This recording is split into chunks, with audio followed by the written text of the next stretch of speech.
और आशा ना पूरा विश्वास बा कि आप सबके अच्छा लगी। हाँ छीन लो होई होई ए भारती कवना चौकी के आटा खाता कि आज भर ढील लो ढोड़ी धोके छीन लो। काफी से है ब्यास कि घर में छिपकली जैसे छिपके दीवार से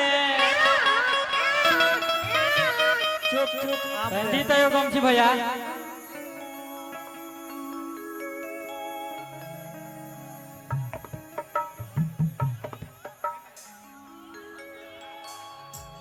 एगो मेहरारू गइल भी अपने नहीं हो। हाँ नहीं हर नहीं हर तो जानते नहीं कि ससुर है ससुरा आई नहीं जाला जाई थोड़े जाला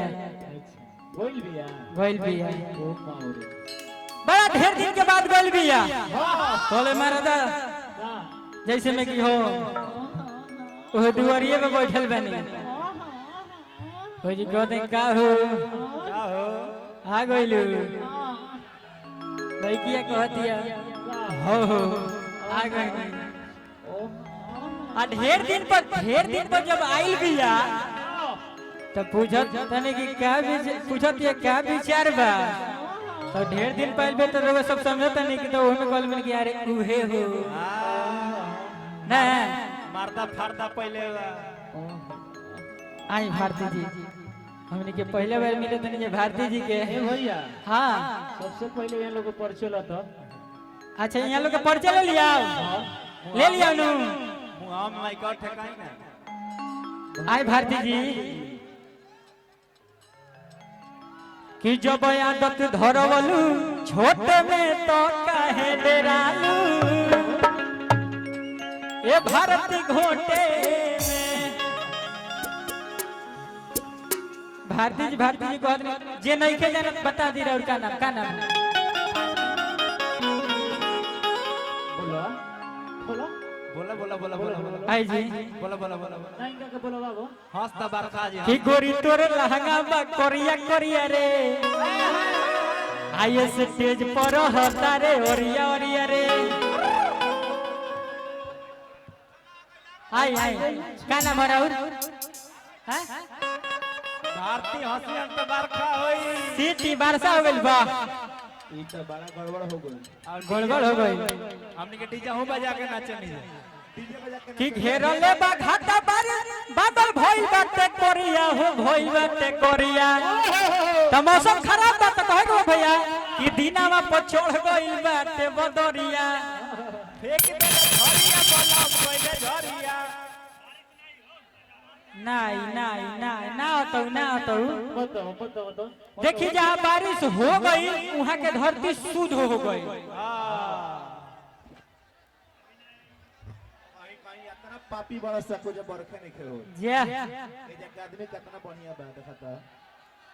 जानला पे आज 2-4 गो मीडिया ने घरी बड़ा ट्रेंड करता ना सर बड़ा ट्रेंड कइले बड़ा सन तो बांस तो ढुकल बा काहे नहीं को सब जाना तर हुआ तना अश्लील के विरोध बना सके अपना मौगी के माई कहता ना सा साली के मौसी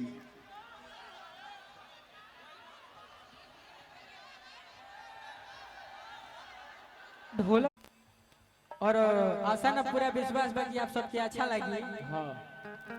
छीन लो होई होई ए भारती कवना चौकी के आटा खाता कि आज भर ढील लो ढोड़ी धोके छीन लो।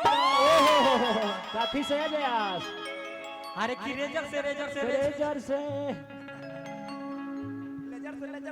ये नो कहे बा कि अपना मोहलिया से निकलो ना डीजे वाली के मौगी ये देवी गीत आवे वाला बा कि अपना मोहलिया से निकले डीजे वाला देखिए डीजे के तरफ से आ गई डीजे पे लागी डीजे होके भैया पूजा साउंड के तरफ से बहुत बहुत शुक्रिया प्रोग्राम और माता रानी से कृपा करो फिर कहियो घरे के मुंह ना देखी बराबर चलत रहो ना जी रवा बहरी डीजे चलाई घर में दूसरे डीजे बजाई हाँ अनु घर में हम बजाई कि अपना मोहलिया से निकले डीजे वाला के मौगी ए तौर तो पेन हल बाड़ी 300 के साड़ी अरे तो बाड़ी माई का हो लागत ना आंगनबाड़ी में ना है ना मैया के दुआरी जे आराम आराम मशीन में एक सिलाई करेली अच्छा क्यों तो पेन हल बाड़ी 300 के साड़ी तो माई के दुआरी चलली तमाम एगो और गाना बा कि बजरंग बली मैया के लाई कहियो हमरो गली कि अरे मैया के लाई कहियो हमरो गली ले ले भैया ठीक से कि बजरंग बली मैया के लाई कहियो हमारा गली बजरंग बली मैया के लाई कहियो हमरो गली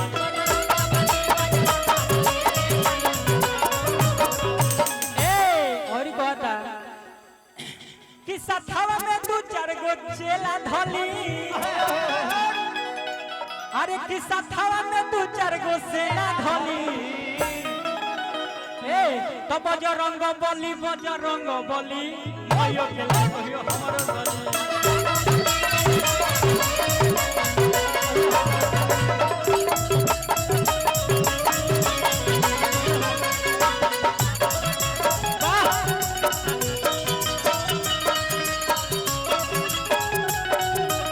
क्या बात है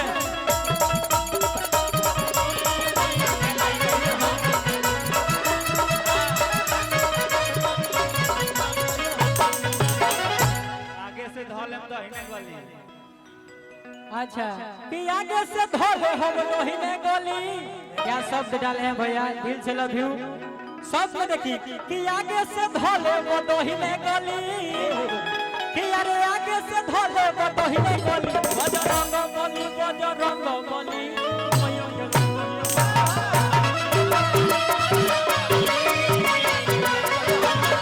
बजरंग बली मैया के लाई कहियो हमरो गली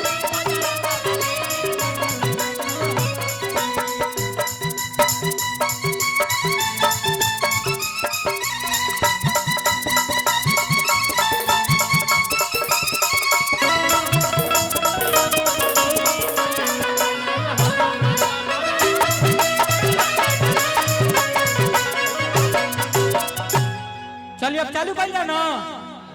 घर में छिपक ली